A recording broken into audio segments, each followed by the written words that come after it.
Tuhan, selamat pagi Bapak Ibu Saudara yang dikasihi oleh Tuhan. Pagi hari ini kita bersama-sama beribadah di tempat ini. Oleh karena kemurahan dan kasih setia Tuhan, kita ada sebagaimana kita ada hari ini hanya oleh karena kemurahan Tuhan. Orang yang duduk dalam lindungan yang maha tinggi dan bermalam dalam naungan yang maha kuasa akan berkata kepada Tuhan, tempat perlindunganku dan kubu pertahananku adalah Allah yang kupercayai. Puji Tuhan, kita akan bersama-sama membuka hati kita hari ini. Kita akan datang kepada Tuhan, mengucap syukur atas segala kemurahan-Nya. Dialah yang peduli, Allah yang mengerti buat kita semua. Kita datang kepada Tuhan. Banyak perkara yang tak dapat mengerti, mengapakah harus terjadi di dalam kehidupan ini. Satu perkara yang kusimpan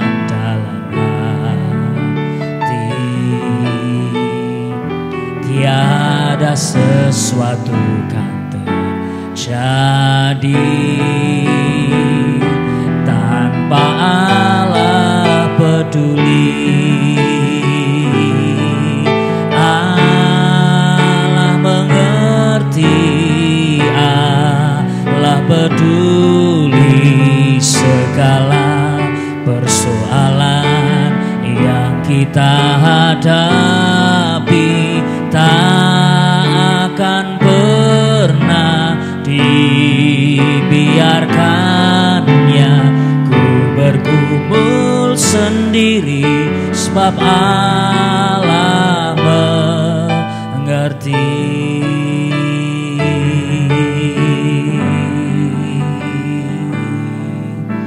Banyak perkara yang tak dapat ku mengerti, mengapakah harus terjadi di dalam kehidupan ini. Satu perkara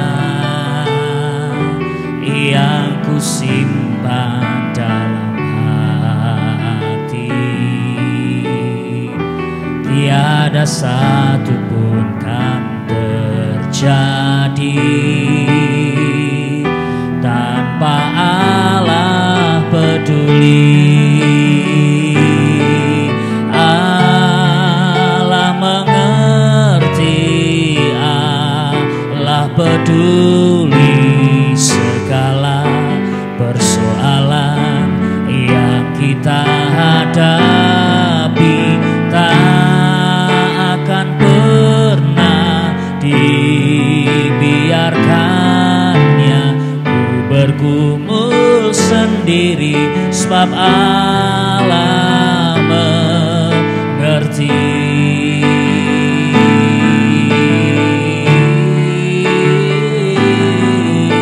Allah mengerti, Allah peduli segala persoalan yang kita hadapi. Tak akan pernah dibiarkannya ku bergumul sendiri, sebab Allah mengerti, sebab Allah mengerti, sebab Allah mengerti.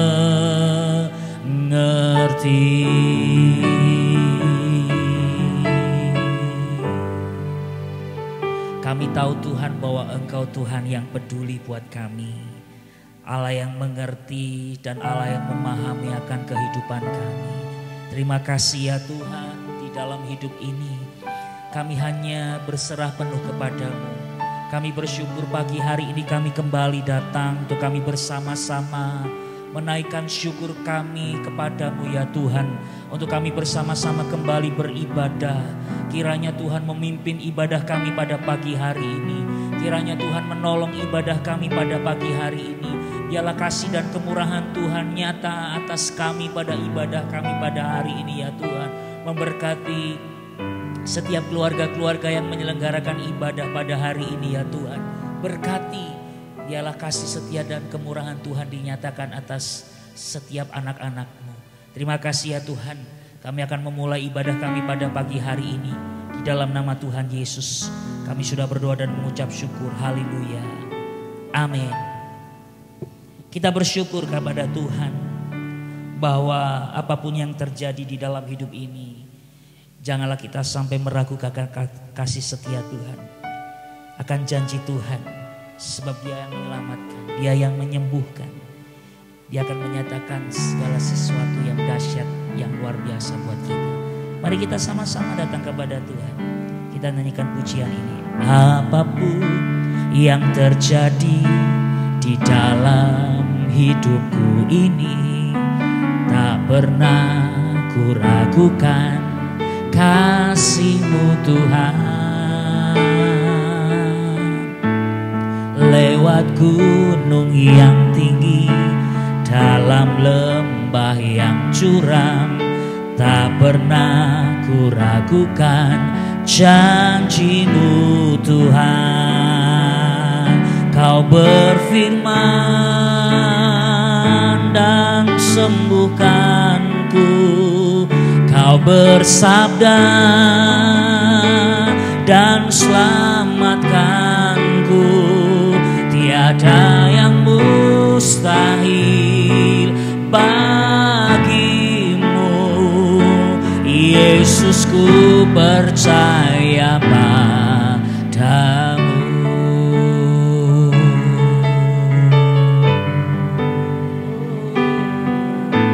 Apapun yang terjadi di dalam hidupku ini, tak pernah ku ragukan kasih-Mu Tuhan.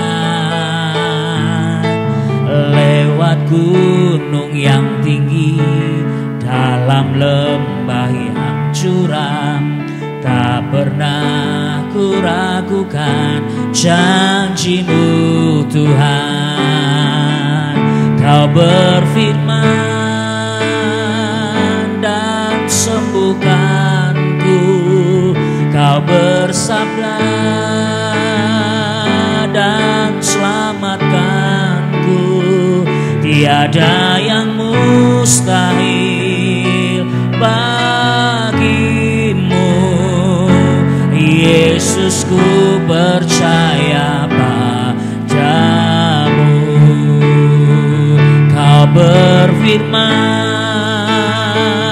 dan sembuhkanku, Kau bersabda dan selamatkanku. Tiada yang mustahil bagimu, Yesus, ku percaya padamu. Kau berfirman dan sembuhkanku, Kau bersabda dan selamatkanku. Tiada yang mustahil bagimu, Yesus, ku percaya padamu. Yesus, ku percaya padamu. Yesus, ku percaya padamu. Biarlah Kau bersabda buat kami pagi hari ini, Bapa di surga. Biarlah firman-Mu yang menyembuhkan kami, membuat kami menjadi baru. Pikiran kami diperbaharui, hati kami diperbaharui. Dan di dalam perjalanan hidup kami akan mengalami banyak pertolongan yang daripada-Mu. Dan kami akan mencapai kepada hidup yang kekal bersama dengan Engkau. Tolonglah kami Tuhan, untuk kami menghidupi firman-Mu, supaya kami bisa menjadi teladan bagi banyak orang. Ketika orang melihat kehidupan kami dan mereka diubahkan, mereka diperbaharui dan mereka percaya kepada-Mu, maka banyak orang akan diselamatkan. Terima kasih Tuhan, urapi kami yang ada di tempat ini maupun yang di rumah masing-masing. Biarlah kebenaran firman-Mu akan menjamah kami, akan melawat kami. Roh hikmat dan wahyu turun atas kami. Berbicaralah atas kami ya Tuhan. Kami siap untuk kami mendengarkannya. Di dalam nama Yesus kami sudah berdoa dan mengucap syukur. Haleluya. Amin.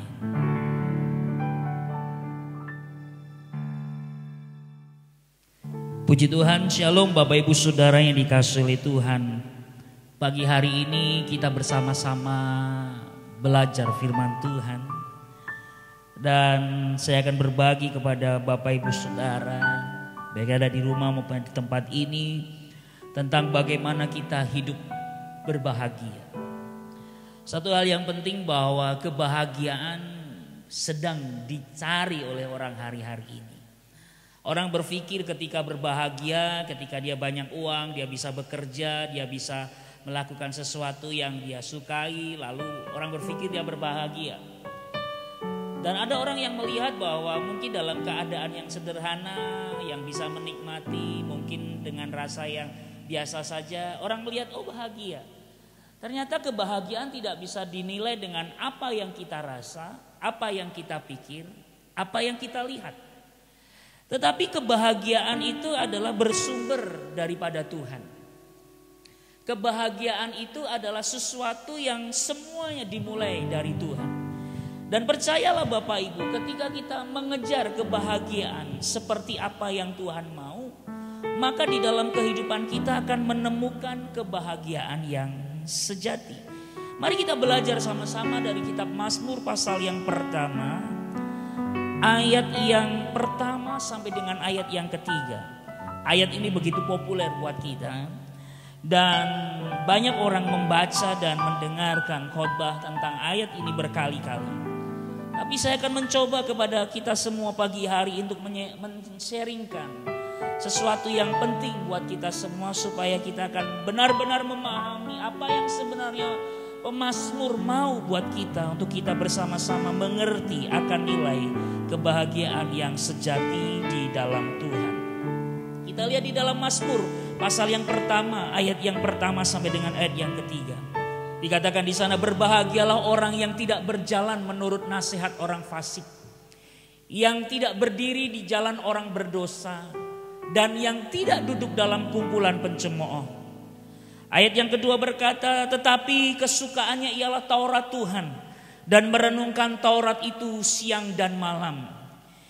Ayat yang ketiga dikatakan, ia seperti pohon yang ditanam di tepi aliran air, yang menghasilkan buah pada musimnya, dan yang tidak layu daunnya. Sebab apa saja yang diperbuatnya pasti berhasil. Bapak Ibu Saudara dikasih oleh Tuhan, ayat ini ditulis oleh Daud. Dan ayat ini merupakan pengantar dari seluruh kitab Mazmur, yang dimana Mazmur itu berjumlah 150 pasal. Dan ketika kita membaca dan memahami pasal-pasal yang pertama ini, maka kita akan mengerti seluruh pasal yang ke 149 berikutnya. Karena Mazmur ini adalah sebuah Mazmur di mana membuka kepada kita semua akan pentingnya berbahagia di dalam Tuhan. Akan pentingnya bagaimana hidup kita itu begitu berbahagia ketika kita mengandalkan Tuhan. Ketika kita hidup bersama dengan Tuhan. Ketika kita hidup sungguh-sungguh dengan Tuhan. Daud sendiri memberikan satu contoh kepada kita. Bagaimana semua Mazmur yang ditulis oleh Daud itu lahir dari hubungannya dengan Tuhan. Kalau kita lihat dari kehidupan Daud, Daud dari masa kecil, remaja, bahkan sampai dia dewasa tidak lepas dari permasalahan hidup, proses hidup yang dia jalani. Tetapi ketika dia melewati setiap proses hidup ini bersama dengan Tuhan, dia begitu menikmati. Bahkan di dalam setiap keadaan yang terjadi dalam hidupnya, ketika dia ada kesempatan dia bisa menulis mazmur, dia bisa ungkapkan bagaimana hidupnya mengalami persekutuan dengan Tuhan. Tidak hanya Daud saja menulis kitab mazmur, ada berbagai penulis dari kitab mazmur. Ada dari Bani Lewi, Bani Korah, bahkan Musa sendiri menulis kitab mazmur, bahkan Salomo menulis kitab mazmur. Tetapi pada intinya ketika kita memahami kitab mazmur ini adalah kita mengerti kebahagiaan yang sejati di dalam Tuhan. Ketika kita hidup merenungkan firman Tuhan, hidup berjalan di dalam perintah-perintahnya, melakukan apa yang Tuhan perintahkan buat kita. Mari kita lihat sama-sama di dalam ayat yang pertama dalam kitab ini, di mana dikatakan di sana berbahagia. Kata ini memang lebih tepat dikatakan berbahagia dari konteks bahasa aslinya dari bahasa Ibrani dibanding terjemahan dari bahasa Inggris, di mana bahasa Inggris menerjemahkan bagaimana ayat ini diterjemahkan diberkati. Tetapi menurut tradisi yang terjadi dalam kepenulisan ini bahwa kata berbahagia lebih tepat. Karena memang inilah menjadi tujuan dari Tuhan. Di dalam setiap keadaan yang terjadi dalam kehidupan kita, kita harus berbahagia. Berbahagia itu memiliki arti di mana di situ akan sangat banyak kebahagiaan yang dinikmati. Berbahagia itu adalah akan sangat banyak kebahagiaan yang dinikmati bagi orang-orang yang tidak berjalan menurut nasihat orang fasik, hidup menurut orang berdosa, hidup seperti orang yang pencemooh. Bapak Ibu Saudara dikasih oleh Tuhan, akan sangat banyak kebahagiaan yang akan kita nikmati ketika kita tidak berjalan menurut nasihat orang fasik. Orang fasik adalah menunjuk kepada orang yang tidak beriman. Orang yang tidak adil, hidup tidak adil, itu orang fasik. Dalam hidupnya selalu ada perselisihan. Dalam hidupnya pasti akan ada pertengkaran. Dalam hidupnya ada iri hati. Itu adalah orang-orang fasik. Di mana orang fasik adalah orang yang tidak beriman. Orang yang tidak tahu Tuhan dan tidak mau melakukan firman Allah, itu orang fasik. Kemudian akan sangat banyak kebahagiaan dinikmati bagi orang-orang yang mau hidup dalam kebahagiaan bersama dengan Tuhan adalah tidak hidup dalam kumpulan orang berdosa. Orang berdosa itu artinya di mana menyimpang dari kebenaran. Kemudian pencemooh. Orang yang pencemooh. Pencemooh di sini menunjuk kepada orang yang bukan hanya melakukan kejahatan, tetapi juga secara terang-terangan menentang Tuhan. Dari pencemooh itu dia sangat terang-terangan menentang Tuhan. Menurut konteks ayat ini, kalau kita memilih untuk kita hidup berbahagia, berarti akan ada sangat banyak kebahagiaan yang akan kita nikmati nantinya. Dalam pendahuluan saya mencatat demikian. Orang yang berbahagia bukan hanya berbaring dari kejahatan. Orang yang berbahagia bukan hanya sekedar bertobat. Bukan hanya sekedar mengaku salah. Bukan hanya sekedar balik dari kejahatan, berbalik dari kejahatan. Tetapi orang yang berbahagia adalah di mana juga dia membangun hidupnya di sekitar firman Allah. Jadi dia membangun hidupnya dalam firman Allah, terus menggali hidupnya sesuai dengan firman Allah. Dia berusaha berjuang untuk hidup sesuai dengan firman Allah, serta berusaha untuk mentaati. Jadi bukan hanya ada di sekitar firman Allah saja.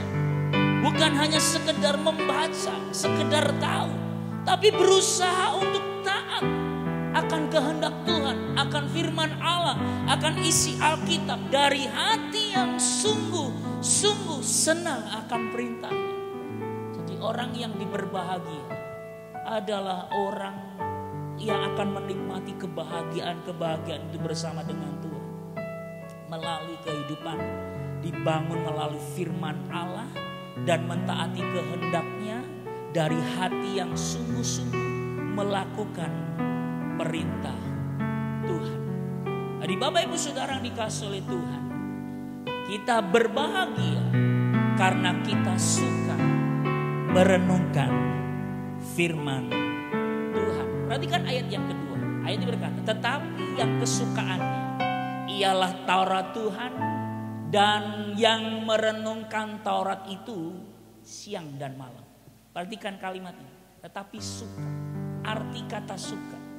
Arti kata suka adalah sesuatu kerinduan, suatu kegemaran, suatu keinginan yang diidam-idamkan untuk menjadi tujuan hidup seseorang. Jadi orang yang suka itu adalah orang yang memiliki kerinduan, sesuatu kegemaran, suatu keinginan, rindu akan firman Allah, gemar akan firman Allah, menginginkan firman Allah. Itu adalah sikap di mana kita suka terhadap firman Allah yang selalu kita idam-idamkan untuk menjadi tujuan hidup kita. Jadi firman Allah harus menjadi tujuan hidup kita, bukan hanya sekedar aksesoris kita sebagai orang Kristen, bukan hanya sebagai hal yang kita simpan di rumah lalu kita bawa ketika hari Minggu, tidak. Tetapi firman itu harus kita praktekkan dalam kehidupan kita sehari-hari, menjadi satu tujuan hidup kita, kerinduan kita setiap hari, kegemaran kita setiap hari, dan keinginan-keinginan kita untuk kita hidup sesuai dengan firman Allah. Itu orang yang suka. Kemudian kalimat yang kedua dari ayat yang kedua di sini adalah merenungkan. Dalam bahasa Ibrani menggunakan kata yege. Itu yang pertama artinya meletakkan dalam hati. Jadi kita harus meletakkan firman itu di dalam hati kita. Kita dengarkan sebagai bahan perenungan buat kita. Meletakkan firman yang didengar ke dalam hati sebagai bahan perenungan kita. Itu merenungkan. Merenungan dalam meletakkannya di dalam hati. Ketika kita membaca firman Allah, ketika kita mendengar firman Allah, maka kita letakkan itu di dalam hati kita sebagai makanan rohani kita, supaya kita mengalami pertumbuhan, supaya kita mengalami kemerdekaan di dalam kebenaran, dan sebagai bahan perenungan buat kita, menjadi kekuatan buat kita kemudian memikirkannya. Sehingga ketika kita merenungkan itu, kita memikirkannya. Maka ketika kita memikirkan firman Allah, maka semua yang benar, semua yang baik, semua yang suci, semua yang sedap didengar, semua yang disebut sebagai kebajikan dan patut dipuji, itu selalu kita pikirkan. Paulus mengatakan, pikirkanlah semuanya itu. Pikiran yang diisi dan dikuasai oleh firman. Jadi ketika kita mendengar firman dan kita sudah meletakkan di dalam hati kita, biarlah pikiran kita diisi dan dikuasai oleh firman. Ketika pikiran kita sudah diisi dan dikuasai oleh firman Allah, maka dalam hidup kita selanjutnya kita akan memiliki pertimbangan. Kisah ini adalah kisah Maria. Ketika Maria mendapatkan satu firman tentang lahirnya juru selamat melalui kehidupan Maria, maka Maria menerima firman itu dan menyimpan dalam hati. Dalam bahasa aslinya itu mempertimbangkan. Itu Maria. Jadi kalau orang itu hidup di dalam firman, dia akan memiliki pertimbangan yang tepat. Sehingga ketika dia memiliki pertimbangan yang tepat, maka dia akan mengambil satu keputusan yang tepat. Keputusan yang tepat, keputusan yang diambil adalah keputusan yang sesuai dengan kehendak Allah. Orang yang suka akan firman Allah, maka dia akan hidupnya dituntun akan kehendak Allah, yaitu firman Allah. Kemudian memperkatakan. Jika kita memperkatakan dalam hidup kita, maka itu akan timbul sebagai iman buat kita. Firman yang kita ucapkan itu akan menginspirasi kita. Maka itu akan menjadi kekuatan buat kita, mempertumbuhkan iman kita. Kemudian menyanyikan firman. Menyanyikan firman itu di sini di dalam Mazmur pasal yang ke-33 ayat 3 itu bicara tentang nyanyian baru. Tuhan memberikan nyanyian baru dalam mulutku. Nyanyian baru di sini bukan lagu baru, dari kaset baru, dari pencipta baru, dari grup baru, dari gereja baru, bukan. Nyanyian baru itu adalah ketika kita merenungkan firman Allah. So, ketika kita membaca firman Allah tentang Mazmur 23. Tuhan adalah gembalaku. Ini contoh aja. Ketika kita merenungkan firman Allah, Tuhan adalah gembalaku, maka kita meletakkan di dalam hati kita. Kita yakin, kita percaya Dia adalah gembala buat kita. Kita letakkan dengan yakin Dia adalah pemimpin yang hebat, pemimpin yang luar biasa buat kita. Dia gembala, Dia pemimpin, Dia penuntun, Dia yang memberikan hidup buat kita. Kemudian kita memikirkannya. Kalau Dia adalah gembala yang baik, pasti Dia akan menguasai hidup kita, akan berkuasa penuh atas hidup kita, akan menuntun kita, akan menolong kita, akan memberkati kita, akan memelihara kita. Maka akan ada timbul pikiran-pikiran di mana Allah selalu memelihara kita. Ketika kita memikirkan, merenungkan kata Tuhan adalah gembalaku, maka ada satu pertimbangan. Kalau Dia adalah gembala yang baik, Dia adalah gembala yang menuntun hidupan kita, maka Dia pun akan membawa kehidupan kita kepada janjinya, pada pertolongannya, kepada berkatnya. Dan kita memperkatakan, Engkaulah gembalaku Tuhan, Engkaulah pemimpin hidupku, Engkaulah yang menuntun aku di jalan yang tenang, Engkau yang menyegarkan jiwa. Maka akan ada kekuatan iman di sana dan menyanyikannya. Tuhan adalah gembala. Kita akan nyanyikan itu dalam kehidupan kita. Dan di situ kita akan mengalami jiwa yang tenang bersama dengan Tuhan. Ada 3 manfaat penting yang kita bisa pelajari sama-sama ketika kita merenungkan firman Allah. Dari ayat yang ketiga ini bisa kita belajar sama-sama. Ada 3 manfaat penting saat kita merenungkan firman Allah. Yang pertama, di dalam ayat yang ketiga itu kita baca, seperti pohon yang ditanam di tepi aliran air, yang menghasilkan buah pada musimnya, dan yang tidak layu daunnya, dan apa saja yang diperbuatnya pasti berhasil.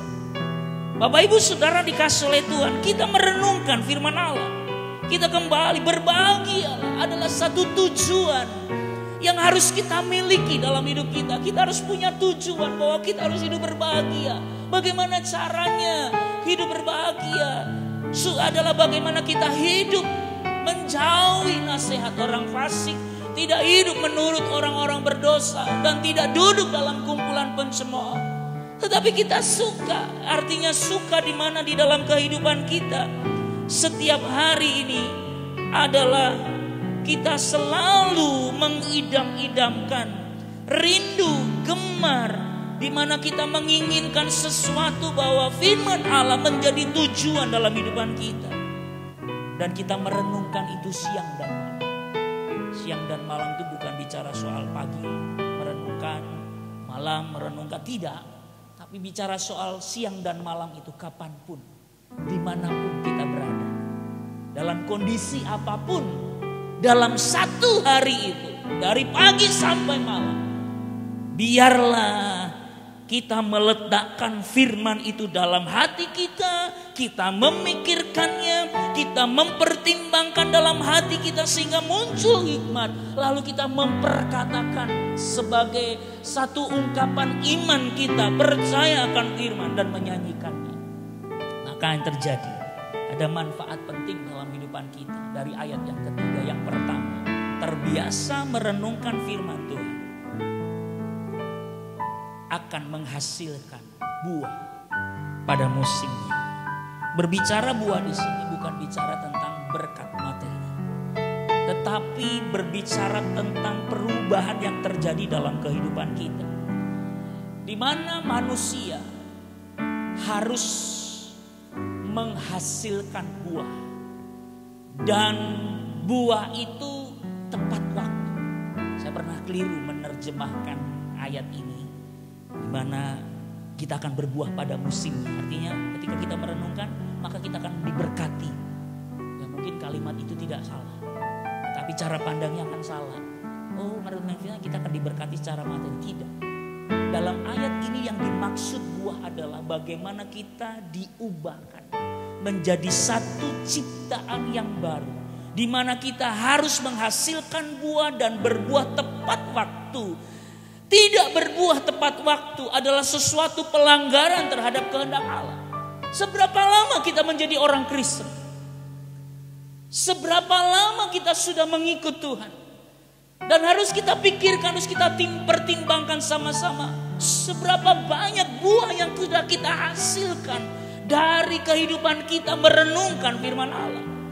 Karena ketika kita merenungkan, di mana di situ kita meletakkan dalam hati, memikirkan, mempertimbangkan, memperkatakan, menyanyikan firman itu, kita harus menghasilkan.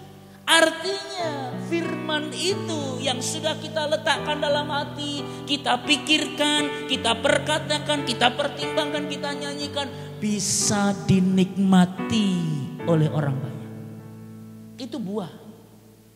Dan itulah yang diinginkan oleh Yesus. Di mana di dalam Matius pasal yang ke-7 ayat yang ke-19 dalam perjanjian baru. Dikatakan di sana, dan setiap pohon yang tidak menghasilkan buah yang baik pasti ditebang dan dibuang ke dalam api. Karena tidak wajar. Satu kali Yesus jalan-jalan, kemudian dia melihat pohon ara. Pohon ara itu berdaun lebat, tapi tidak muncul buah. Padahal seharusnya pada waktu Yesus ada dan dia berjalan melewati dalam perjalanannya dia bersama dengan murid-muridnya, dia tahu bahwa hari itu adalah musim buah ara. Tapi dia lihat buah ara ini tidak berbuah. Apa yang terjadi? Yesus marah.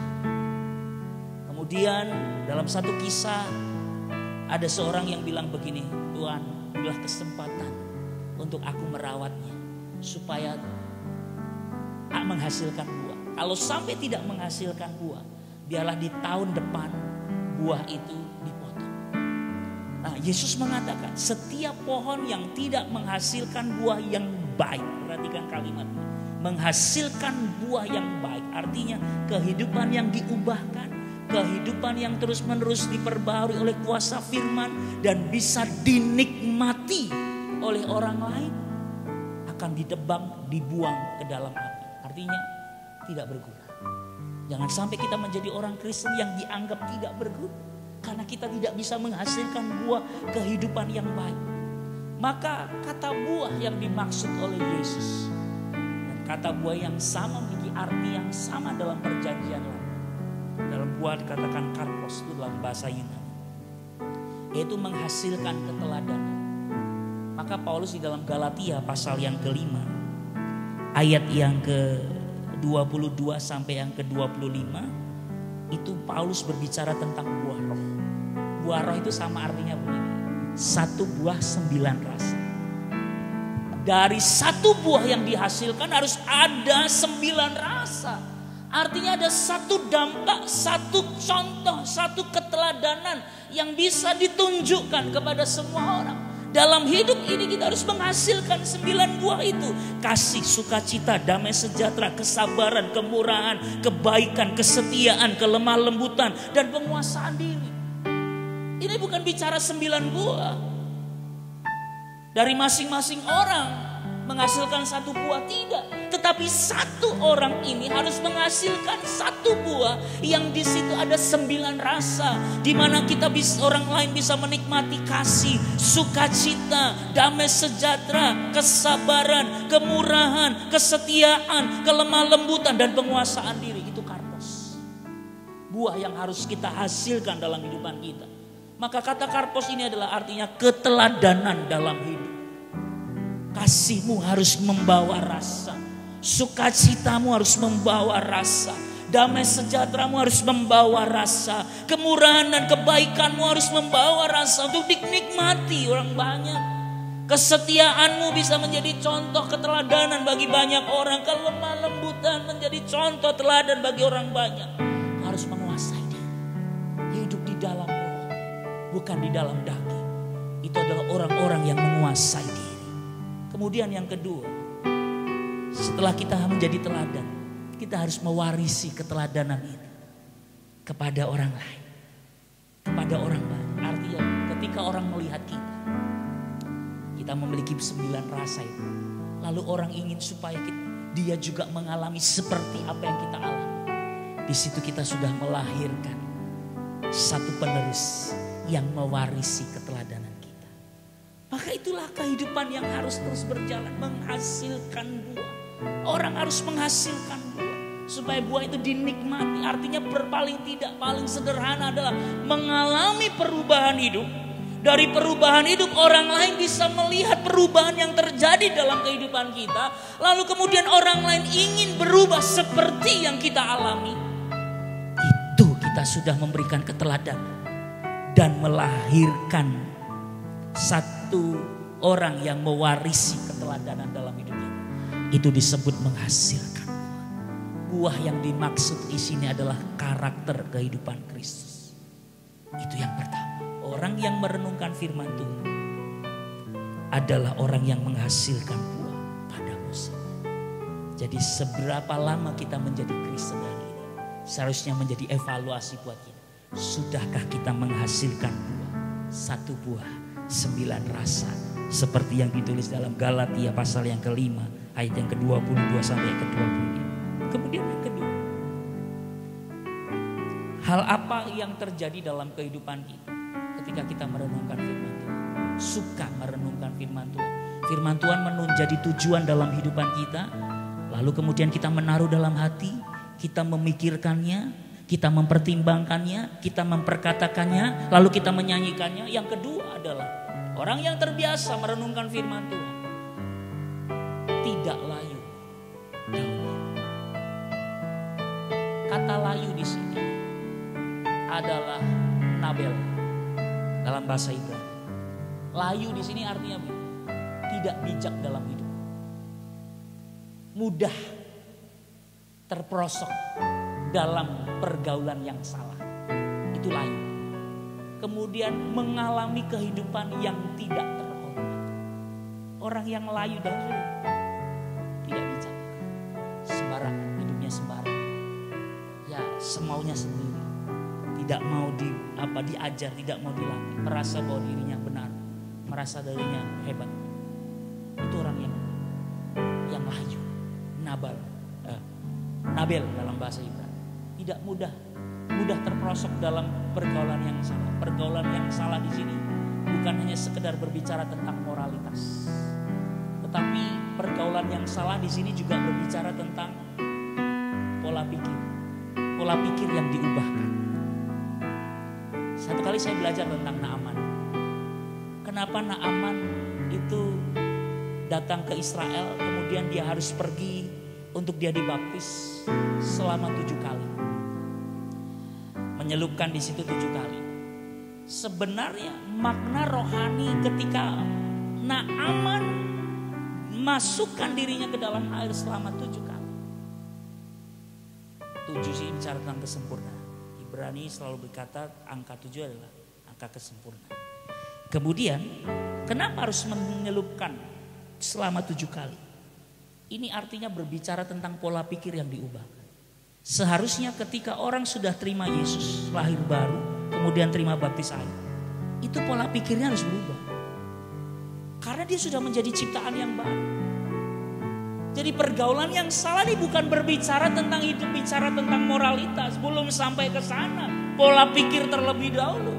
Orang bisa terjatuh dalam hal moralitas dimulai dari mana? Dari apa yang dipikirkan, apa yang dirasa, apa yang dipertimbangkan. Maka kalau kita merenungkan firman, kita akan tahu apa yang kita taruh dalam hati kita, apa yang kita pikirkan, apa yang kita pertimbangkan, apa yang kita katakan, apa yang kita nyanyikan. Itu menunjukkan bahwa kualitas kekristenan kita ada di sana, teman-teman semua. Bapak Ibu Saudari kasih itu. Jadi orang yang layu daunnya adalah orang terperosok dalam pergaulan, salah berpikir, salah dalam pola pikir, salah pandang terhadap sebuah kebenaran. Kemudian menjalani kehidupan yang tidak terhormat. Ini bicara tentang etika, kehidupan yang tidak terhormat, yang dia selalu bangun. Kenapa? Karena layu daun. Tapi ketika dia merenungkan firman Allah, kita lihat di dalam Mazmur pasal yang ke-119, ayat yang ke-97 sampai yang 100. Ayat ini bilang begini, betapa ku cintai Taurat, suka untuk merenungkan. Ketika kita mencintai firman Tuhan, aku merenungkan sepanjang hari. Nah saudara, kita cinta firman Allah berarti kita merenungkannya setiap hari. Ayat yang ke-98 bilang begini, Perintahmu membuat aku lebih bijaksana. Jadi kalau kita mencintai Taurat Tuhan dan merenungkan sepanjang hari, perhatikan ini. Perintahmu membuat aku lebih bijaksana daripada musuh-musuhku. Sebab selama-lamanya ia ada padaku. Kemudian, aku lebih berakal budi daripada semua orang pengajar. Daripada semua pengajar. Sebab peringatan-peringatanmu ku renungkan. Jadi kalau kita merenungkan firman berarti aku lebih berakal budi, kata Daud. Ini Mazmur paling panjang, 119. 100 bilang begini, aku lebih mengerti daripada orang-orang lain. Aku lebih mengerti, saya ulangi, ayat 100. Aku lebih mengerti daripada orang-orang tua. Bicara tentang tua bukan bicara tentang umur. Tua yang dimaksud dalam ayat ini adalah orang yang mungkin merasa lebih lama dia hidup, lebih pandai, lebih berpengalaman, lebih merasa dia hebat daripada yang lain. Itu adalah orang-orang tua yang dimaksud di sini. Ini adalah kitab puisi. Jadi kita harus membahasnya dari sudut pandang puisi. Jadi aku lebih mengerti daripada orang-orang yang merasa hebat. Aku lebih mengerti pada orang-orang yang merasa terdidik. Aku lebih mengerti daripada orang-orang yang merasa dia pandai. Aku lebih mengerti merasa orang-orang yang berpengalaman. Aku lebih mengerti. Kenapa? Karena aku menyimpan firman-Mu dalam hati, memikirkannya, mempertimbangkannya, memperkatakannya, dan menyanyikannya. Maka yang tidak layu daunnya, itu artinya hidup lebih bijak, hidup lebih berakal budi, hidup lebih berpengertian. Kemudian yang ketiga, yang terakhir, hal penting ketika kita merenungkan firman Allah. Yang ketiga adalah terbiasa merenungkan firman. Apa saja yang dibuat pasti berhasil. Ayat ini harus dibaca melalui sebuah konteks proses yang dijalani. Yang pertama, kamu harus berubah dalam hidup, menghasilkan buah kehidupan dalam hidup.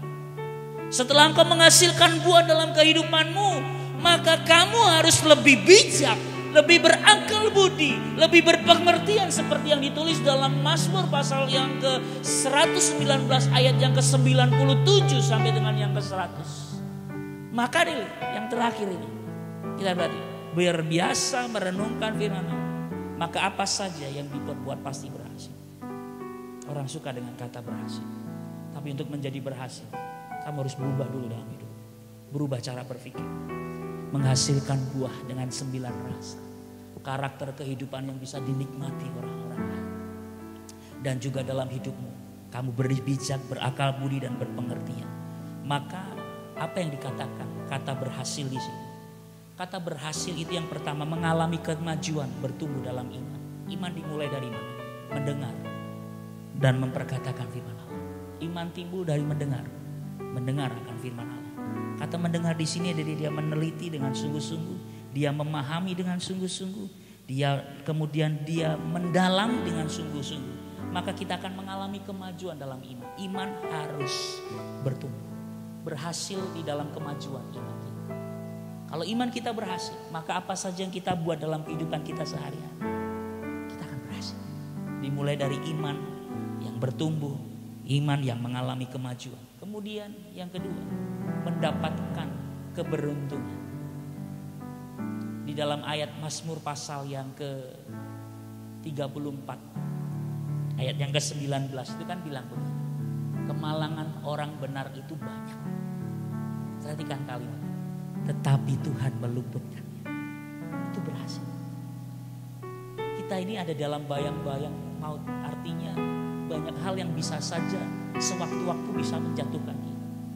Bahkan mungkin sewaktu-waktu kita bisa dalam keadaan yang terjepit.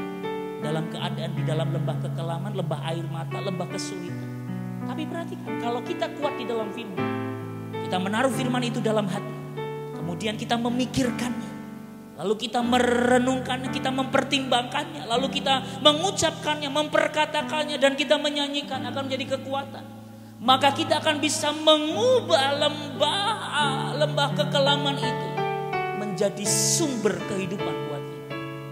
Kita belajar dari Daud. Daud mengatakan hal ini dalam Mazmur ini, dikatakan kemalangan orang benar itu banyak, tapi Tuhan meluputkannya.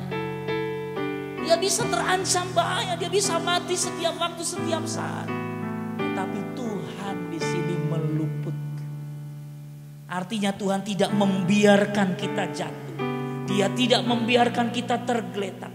Tuhan tidak pernah membiarkan kita selama-lamanya kita menderita. Ingat, saya sering mengatakan ini. Musim kehidupan itu pasti akan kita lewati. Tapi di akhir dari musim kehidupan ini, kita akan memetik buah. Percaya.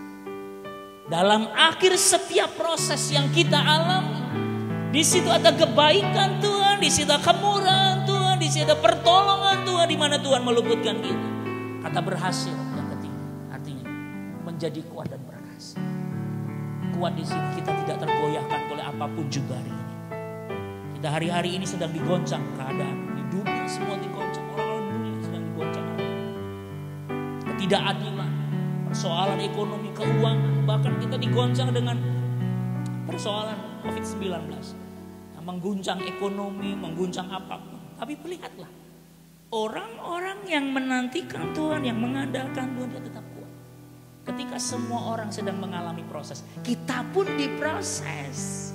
Tapi bedanya kita tetap kuat. Dikala semua orang mengalami kesulitan keuangan, kita pun bukan ngalamin kesulitan keuangan. Tetapi yang kita berbedakan, kita punya kesempatan, kita bisa melihat peluang di mana kita bisa melakukan sesuatu dan kita bisa mengerjakan sesuatu. Itu orang yang perkasa, itu orang yang kuat. Bertahan dalam situasi terjepit, kuat dalam situasi terjepit. Sebab dia mempercayai firman. Dia taruh firman itu dalam hatinya. Dia renungkan, dia perkatakan, dia pertimbangkan, dia nyanyikan, dia ucapkan. Maka apa saja yang diperbuat itu berhasil. Yang ketiga, yang terakhir, kata berhasil, menerima hujan kebaikan.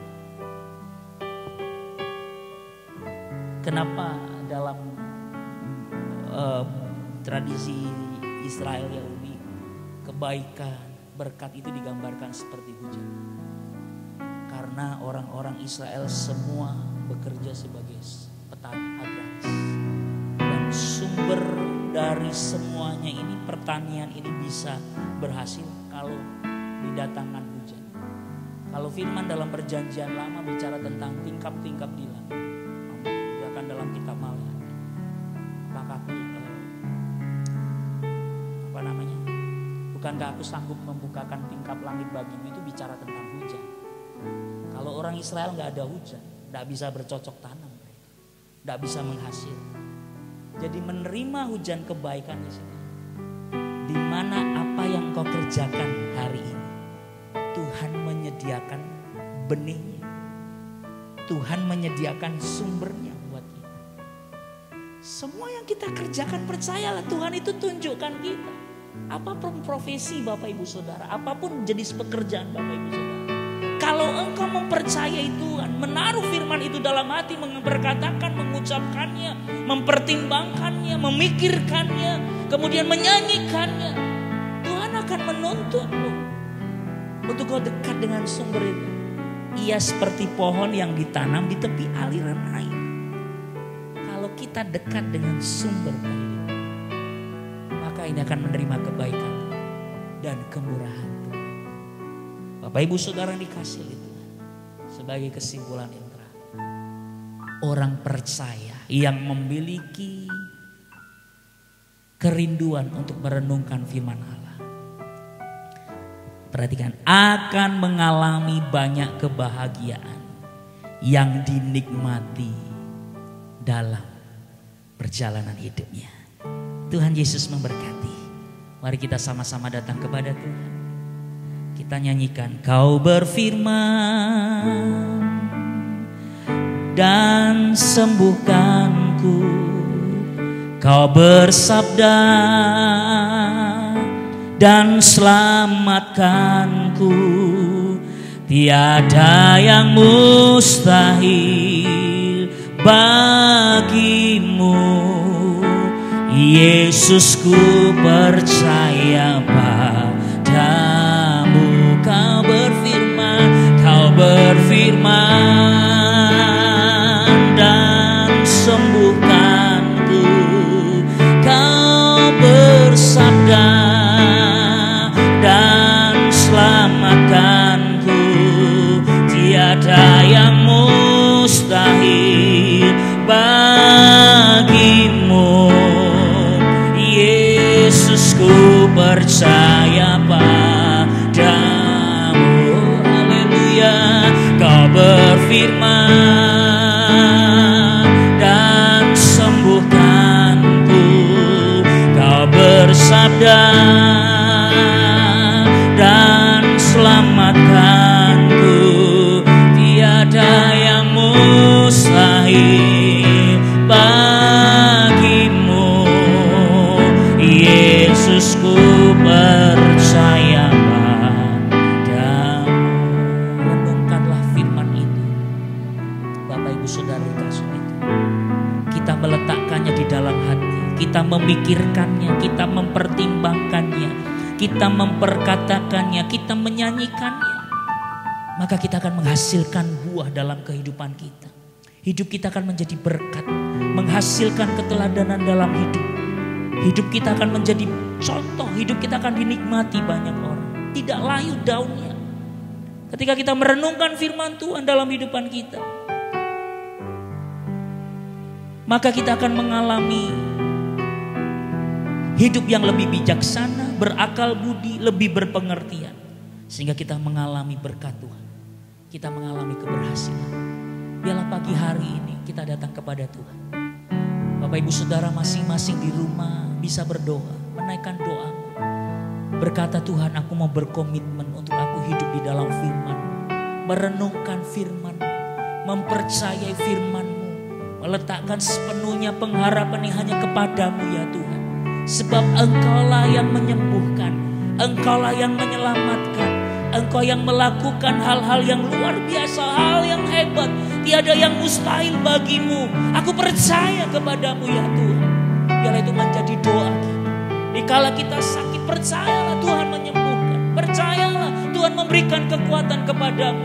Engkau akan mengalami keperkasaan, engkau akan mengalami pertolongan Tuhan.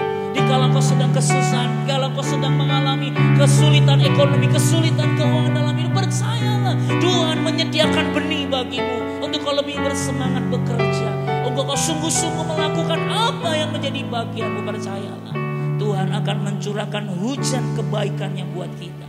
Dia akan menyatakan kemurahannya buat kita, dan berkat Tuhan itu dinyatakan buat kita. Mari kita sama-sama datang kepada Tuhan. Kau berfirman dan sembuhkanku. Kau bersabda dan selamatkanku. Tiada yang mustahil bagimu. Yesus, ku percaya padamu. Katakan, kau berfirman dan sembuhkanku. Kau bersabda dan selamatkanku. Tiada yang mustahil bagimu. Yesus, ku percaya padamu. Yesus, ku percaya. Yesus, ku percaya padamu. Yesus, ku percaya padamu. Mari kita berdoa bersama-sama. Bapa, kami mengucap syukur untuk pagi hari ini. Kembali kami dapat bersama-sama beribadah. Adalah satu kesempatan yang baik bagi kami. Kesempatan yang Tuhan berikan kepada kami untuk kami dapat kembali menaikkan pujian, untuk kami memuji, menyembah, demikian juga firman-Mu yang telah diberitakan bagi kami. Ya Tuhan, Kau menyatakan bahwa satu rahasia hidup yang berbahagia. Kami bersyukur ya Tuhan, Engkau Bapa yang baik yang selalu mengajar, mendidik anak-anaknya supaya kehidupannya mengalami kebahagiaan dan kebahagiaan yang terus dialaminya. Bapa di surga, biarlah kami dapat merenungkan firman-Mu, kami dapat memikirkan firman-Mu, memperkatakan firman-Mu, bahkan kami dapat menaikkan pujian melalui kebenaran firman-Mu ya Tuhan, sehingga benar-benar seluruh hidup kami akan diwarnai oleh firman Allah. Langkah-langkah kami akan mencerminkan firman yang telah memenuhi kehidupan kami, bahkan akan mengubahkan karakter kami, hidup kami ya Tuhan, sehingga dapat dinikmati, dimengerti oleh orang-orang di sekitar kami. Bapa, kami bersyukur dan kami percaya Tuhan, dengan hal-hal yang kami lakukan, Tuhan akan membuat kehidupan ini berhasil. Tuhan akan menyatakan berkat-Mu, kebaikan-kebaikan-Mu dalam kehidupan kami umat-Mu. Kami berterima kasih buat firman Allah yang telah disampaikan pada kesempatan pagi hari ini, sehingga kami terus disegarkan, terus dibangkitkan iman kami di dalam situasi apapun, kesulitan, kesukaran yang kami hadapi. Tetapi kami manusia, roh kami terus dibangun menjadi kuat, menjadi mampu, menjadi sanggup ya Tuhan, bahkan mengalami berkat-berkat yang daripada-Mu, kebahagiaan, kebaikan-kebaikan-Mu di dalam kehidupan kami. Bapa, terima kasih Kau memberkati semua jemaat tak terkecuali. Mereka dapat beribadah di rumah masing-masing ataupun yang ada di tempat ini. Engkau memberkatinya, terlebih apa yang menjadi doa pergumulannya ya Tuhan, Engkau akan mendengar, Engkau akan membukakan jalan bagi mereka. Kami bersyukur, biarlah ya Tuhan kami tetap menyerahkan sepenuhnya pekerjaan-Mu di tempat ini. Semua jemaat baik dewasa, anak-anak muda, anak-anak sekolah minggu, semua terus akan tetap kuat di dalam iman, percaya kepadamu, bahwasanya Engkau pasti menolong dalam kehidupannya. Bapa, terima kasih sepenuhnya kami menyerahkan ke dalam tangan-Mu untuk gereja ini. Kami juga berdoa untuk gereja-gereja Tuhan, Engkau memberkati hamba Tuhan di seluruh tanah air, tetap menjadi kuat karena Engkau yang selalu menopangnya. Demikian Tuhan memberkati pemerintahan Indonesia, pemimpin-pemimpin kami dengan hikmat Tuhan untuk menemukan jalan keluar yang terbaik bagi bangsa ini. Bapa, terima kasih, mengucap syukur kepadamu oleh karena berkat pertolongan-Mu ya Tuhan, kami ada di kesempatan ini untuk beribadah. Dan hanya di dalam nama Tuhan Yesus kami sudah berdoa mengucap syukur. Haleluya. Kami bersyukur buat pagi hari ini Engkau sudah memimpin ibadah kami pada hari ini. Terima kasih Tuhan, biarlah berkat dan kemurahan-Mu selalu nyata atas seluruh jemaat-Mu yang pada pagi hari ini melaksanakan ibadah di rumah masing-masing yang juga ada di tempat ini. Kiranya Tuhan menolong dengan anugerah Tuhan, pertolongan Tuhan, kasih setia Tuhan di dalam kehidupan kami. Terima kasih, kami terus berdoa supaya Tuhan memberikan hikmat bagi kami, menolong kami supaya kami bisa melaksanakan ibadah bersama-sama dengan saudara-saudara kami seiman, kembali di tempat ini bergereja Tuhan, untuk kami bertumbuh bersama, untuk memuji dan menyembah bersama dalam kesatuan hati. Tolong kami untuk segala sesuatu yang harus kami persiapkan supaya semua berjalan dengan baik. Bapak Ibu Saudara yang dikasihi oleh Tuhan, ingatlah selalu bahwa Tuhan Yesus itu baik, sungguh baik dan sangat baik. Renungkanlah firman Tuhan itu siang dan malam, maka apa saja yang kau buat maka Tuhan akan membuat engkau berhasil dan berhasil. Ingat pesan Tuhan pada pagi hari ini, hiduplah berbahagia karena engkau merenungkan firman Tuhan. Mari kita membuka hati kita sama-sama di hadapan Tuhan pada pagi hari ini. Bukalah hatimu, angkatlah wajahmu sebagai pemenang-pemenang di dalam Kristus, dan terimalah berkat yang daripada Tuhan. Tuhan Yesus Kristus memberkati engkau dan melindungi engkau. Tuhan menyinari engkau dengan wajahnya dan memberikan engkau kasih karunia. Tuhan menghadapkan wajahnya kepadamu dan memberikan engkau damai sejahtera.